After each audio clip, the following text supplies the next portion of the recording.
6:30টার মধ্যে কিন্তু আমাকে বাড়িতে ঢুকতেই হবে। ফোন করেছে আমার মা।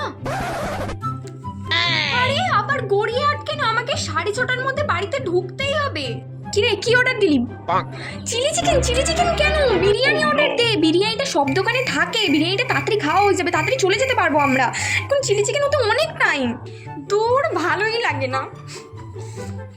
শোন, আমি কিন্তু কোথাও ঘুরতে ঘুরতে যাইনি, আমি কিন্তু ওই পড়তেই গেছিলাম। তোরা কিন্তু এটাই আমার মাকে বলবি যদি আমার মা ফোন করে, মনে করে কিন্তু, কেউ যেন ভুলে যাস না। আমি কিন্তু পড়তেই গেছিলাম, তোরাই ঘুরতে গেছিলি। আচ্ছা আমাদের বাড়ি ঢুকতে ঢুকতে কটা বাজতে পারে? 6:30। আমি কিন্তু তাহলে ভাই 5টায় বেরিয়ে যাবো এখান থেকে। এই জন্য বলেছিলাম তোদের, এই জন্য একটা রোল নিয়ে নে, খেতে খেতে বাড়ি চলে যেতে পারবো। তোদের না সেটা হলো না, বিরিয়ানি খাবে, চাউমিন খাবে। দেখ এবার কত দেরি হয়, ভালো লাগে না, কত দেরি হয়ে যাচ্ছে। মা এবার বাড়িতে গিয়ে কি করবে? মা এবার চিৎকার করবে, মা এবার ফোন করবে, মা এবার বাবাকে পাঠাবে, কত কিছু হবে ভাই। আমার খুব টেনশন হচ্ছে, আমার না কেমন না গা হাত পা কাঁপছে ভাই। তোরা আবার মেন কোর্সও খাবি? 6:30 তো বেজেই যাবে আমার এখানেই দেখছি। এই আবার এখান থেকে আইসক্রিমও খাচ্ছিস? আরে বলছি তোদেরকে 6:30টার মধ্যে আমাকে বাড়িতে ঢুকতে হবে, বোঝ একটু। ওরা তো অনেক দেরি করে বেরোবে বলছে। চল না তুই আমাকে একটু ছেড়ে দিবি বাড়ির সামনে। তাড়াতাড়ি একটু খা ভাই, তাড়াতাড়ি একটু ওটা চালা, আমাকে বেরোতে হবে। 6:30 বেজে যাবে এখানে ভাই, একটু তাড়াতাড়ি কর তোরা।